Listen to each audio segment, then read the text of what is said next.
For folks in our small town, the old oak tree in Grandpa Silas's backyard was a mystery wrapped in wood and bark. Nobody knew why he guarded it so fiercely or what was so special about it. A faded red sign on the fence simply warned, "Do not touch." No one dared to ask. But when he passed away, the secret he had kept hidden for decades was finally revealed. Grandpa Silas was a man of quiet strength, a veteran who built his life with his own two hands. He ran the only hardware store on Main Street, a place that smelled of sawdust and history. He taught me to change a tire, to bait a hook, and to always look a man in the eye. He was the kind of person who believed a handshake was more binding than any contract.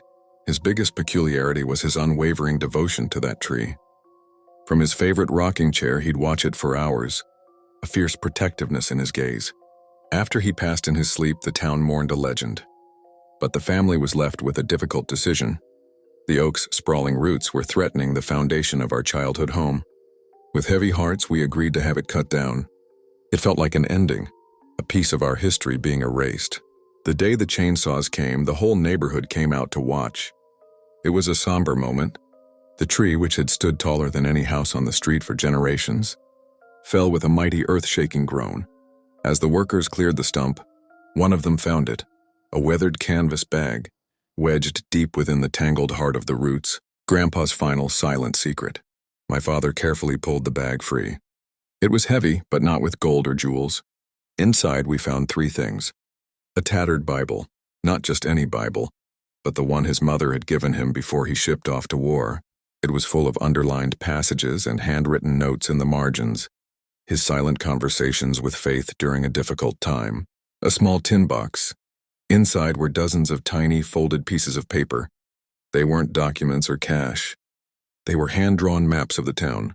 From the 1940s and 50s, every detail was there: the old diner, the movie theater, even the exact spot where he first kissed my grandmother. It was a treasure trove of his memories, a map of his heart. A single photograph. The photo was old and faded. It showed two young men in military uniform, smiling and full of life, posing in front of a half-built house, the very same house we were standing in. A note on the back simply said, "The first home. Silas and Ben, 1951. We were stunned.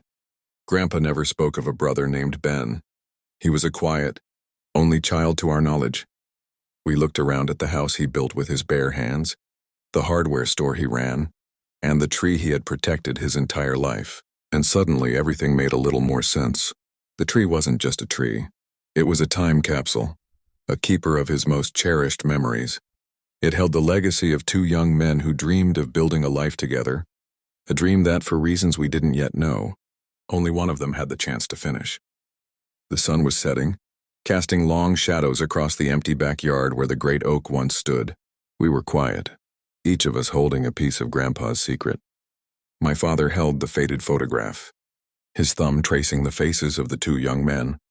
I held the tin box, my mind a jumble of questions about a brother we never knew. Who was Ben? Why had Grandpa buried this part of his life away? The first clue was hidden in plain sight. My father, who had inherited Grandpa's methodical nature, began to compare the hand-drawn maps to an old city directory.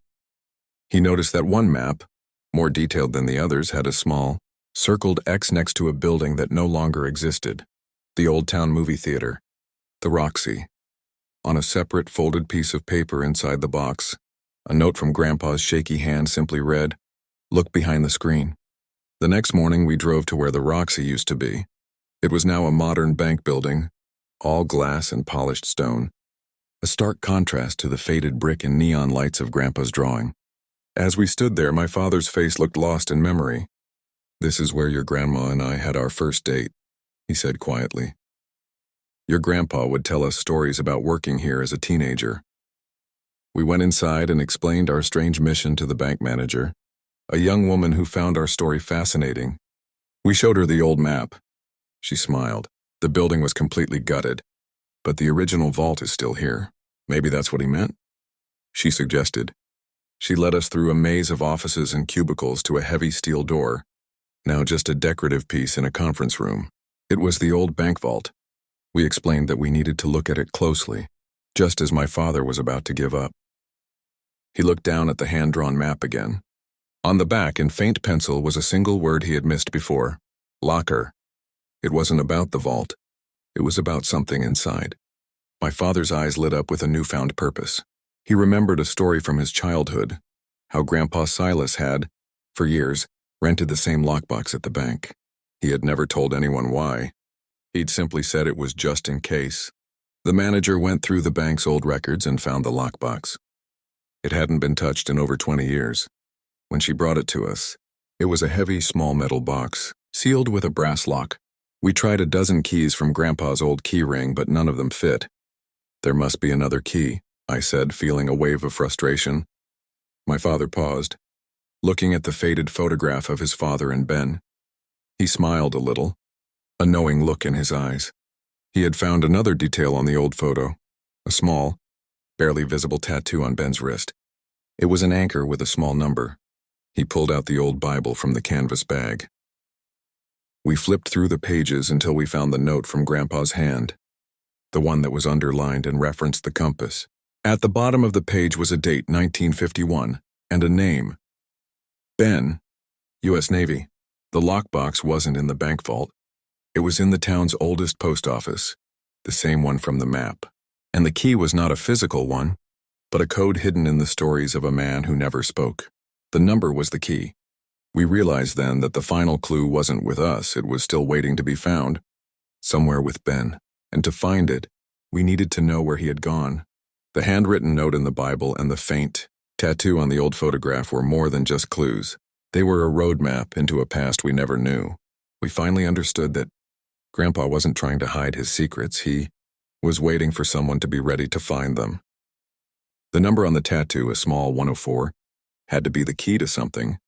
My father, with a new fire in his eyes, had a hunch. "It's not about where we're going," he said. "It's about where they were." He took us to the VFW hall, a place that smelled of stale coffee and old victories. He found an old friend of Grandpa's, a retired Navy man named Gus, who sat alone polishing his medals. When my father showed him the photo of Silas and Ben, Gus's face crumpled with emotion. "Ben," he whispered, his voice cracking. "That's a name I haven't heard in 50 years. He was the best sailor I ever knew. He and Silas were inseparable, like two halves of the same coin." Gus told us the real story.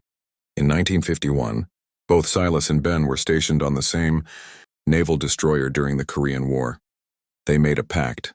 When they got home, they would pool their money, buy land, and build a hardware store together.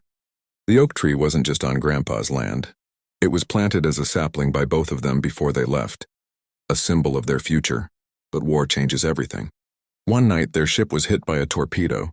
As the ship went down, Silas's leg was trapped. Ben, a strong swimmer, got him out but went back for another trapped crewmate. Ben didn't make it. He was lost at sea. Silas always blamed himself, Gus said, a tear rolling down his weathered cheek. He felt he broke their promise. He built the store and the house alone, just as they had planned. But he never felt it was truly his. Everything he built was meant to be their legacy, not just his. We asked Gus about the number on the tattoo. He took out an old service book. 104, he said quietly. That was the number of Ben's locker on the ship. Gus then pointed us to the local military surplus store, a dusty old building where Silas had stored some of his old military gear. He had rented a locker there decades ago. We found it, a dented metal locker in the back corner, with the number 104 etched into its door. With Gus standing beside us, my father used the key from the Bible and the number 104 to unlock it. The sound of the latch clicking open was like the turning of a page in our family's history. Inside was a single sealed shoebox. It was lighter than we expected. My father lifted the lid. Inside was a small, smooth stone, a handful of sand, and a folded piece of paper. The paper wasn't a document or a map. It was a letter, dated 1951, from Ben, written just before he was lost at sea. It read, "Silas, if you're reading this, I didn't make it home. But you did. Promise me you'll finish what we started. The hardware store is our dream, and the oak tree is our promise to Mom and Dad. Don't just build it for me. Build it for us. The tree is our guardian, just like you will be for our family." The letter ended with a final line. "My last gift to you is in my half of the fortune." It's the final piece of our story. We looked at the sand and the stone and then at each other, understanding that our journey was far from over. The fortune wasn't money or gold. It was another secret, and we knew exactly where to look for it. The shoebox held no treasure of gold or silver, only a small stone, a handful of sand, and a letter that spoke of a broken promise. My father ran the sand through his fingers. "Ben's half of the fortune," he murmured. "It's not money. It's something else entirely." I looked at the stone. It wasn't just any rock. It was smooth and gray, the kind you find on an ocean shoreline. My mind went back to Grandpa's hand-drawn maps of the town.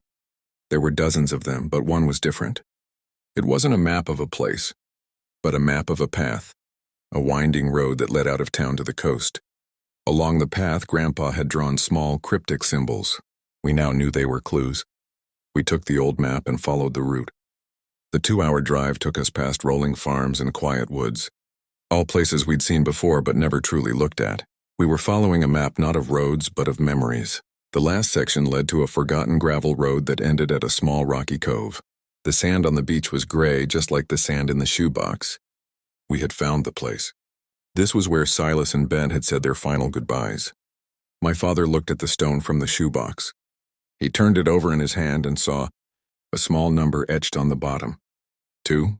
I looked at the cliffs, and my eyes were drawn to a single smooth rock shelf. Its surface marked with the number 72. It was a marker. We dug under the rock shelf, and after a few minutes, our shovels hit something hard. It was a sturdy metal box, the kind used to store military supplies. This was it, the final piece of the puzzle. My father carefully pried it open. Inside was a treasure more valuable than anything we could have imagined. It was filled with blueprints for the hardware store, his meticulously written journal detailing the store's plans, a picture of Grandma, and another letter from Ben. This second letter was filled with Ben's final wishes. He wrote about his dream of returning home, but he also wrote about a new dream, that if anything happened to him, Silas would finish their plan. He told Silas to take his life, savings, the fortune, and use it to build the store and buy the land. He wanted his half of the fortune to be a legacy, not a pile of money. The letter ended, "Brother, don't mourn me. Live our life for both of us. The store is our future. The tree is our guardian. My fortune is your promise. Don't ever forget it." We realized that the fortune wasn't just the money. It was the land, the store, and the promise itself. The very life that Grandpa Silas had built with his bare hands. He hadn't broken the promise. He had lived it every single day. The oak tree wasn't just a place to bury a secret. It was a living monument to his brother's memory. We returned home to the empty backyard, no longer feeling the sting of loss. The story wasn't about a missing brother or a hidden treasure. It was a love story between two brothers, and a lesson about the true meaning of a life well lived. My father and I together went out to the stump of the old oak tree. We planted a small sapling there, a new one, a new beginning. We would finish the story, just as Grandpa had started it, by honoring his promise and building a new legacy on the roots of the old. The story of Grandpa Silas and his secret has reached its natural conclusion. The family has found the final piece of the puzzle, understanding the true meaning of the fortune and the unbreakable promise between the two brothers. The journey wasn't about finding money, but about finding a complete understanding of the man they loved and the true legacy he left behind. The final part of the story, with the planting of the new sapling, signifies a new beginning built on the strength of the past